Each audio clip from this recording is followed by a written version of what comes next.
Le phénomène de la désinformation à l'ère numérique est apparu au grand jour en 2016, avec les élections américaines dont les résultats ont été entachés du soupçon d'ingérence et de la formule désormais célèbre de « faits alternatifs » dite par la conseillère de Donald Trump, Kellyanne Conway. Ce dernier est d'ailleurs attaché de manière indélébile au terme de « fake », qui ne correspond pas à « faux », mais bien à « frelaté », « falsifié », voire « factice ». D'où le terme « infox » en français, qu'il a fallu créer, un mixte d'intoxication et de falsification, alertant à la toxicité du phénomène. Ce phénomène fait l'objet de controverses pour l'expliquer. Pour certains, c'est une querelle d'anciens et de modernes. La fausse nouvelle est vieille comme le monde, sous forme de canulars, de trucage ou de bidonnage, pour nuire, s'enrichir ou faire rire. La nouvelle frelatée et falsifiée est nouvelle car elle utilise le pouvoir d'amplification des médias sociaux pour faire réagir émotionnellement les usagers avec des récits engageants, reposant sur l'opinion, pas les faits. Alors pour d'autres, c'est l'entrée dans un nouveau monde, celui de la post-vérité, en lien étroit avec le populisme.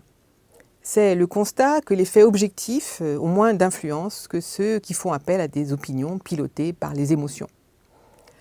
Le lien avec le populisme vient des logiques de réinformation qui visent à discréditer les médias de référence en dénonçant leur bien-pensance et leur collusion, soi-disant secrète, avec les pouvoirs en place, avec un débat qui serait confisqué par les élites au profit de formats créant la confusion entre faits avérés et faits frelatés.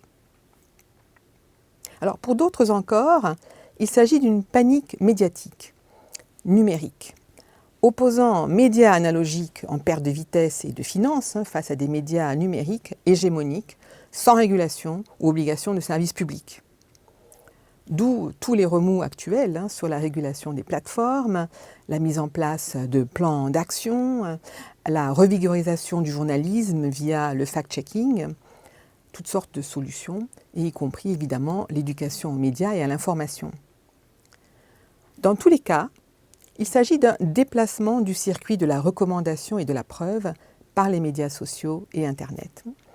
Avec cette démocratisation horizontale, la recommandation par les pairs et les communautés d'affinité, on trouve donc un acte de perte de l'hégémonie des détenteurs de sources officielles au profit d'autres acteurs hétérogènes dont les motivations sont diverses et pas toujours au service de la connaissance.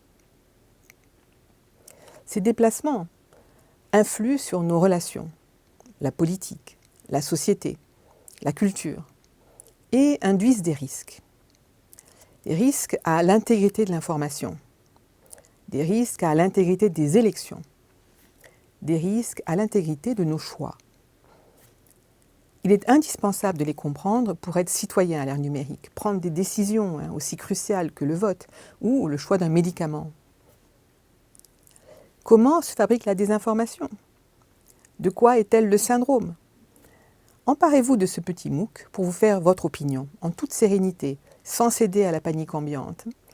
Il s'agit de comprendre la fabrique de la désinformation, ce qui implique de revoir vos fondamentaux sur la fabrique de l'information et la façon dont elle nous socialise à des récits édifiants qui nous guident dans notre vie quotidienne et professionnelle.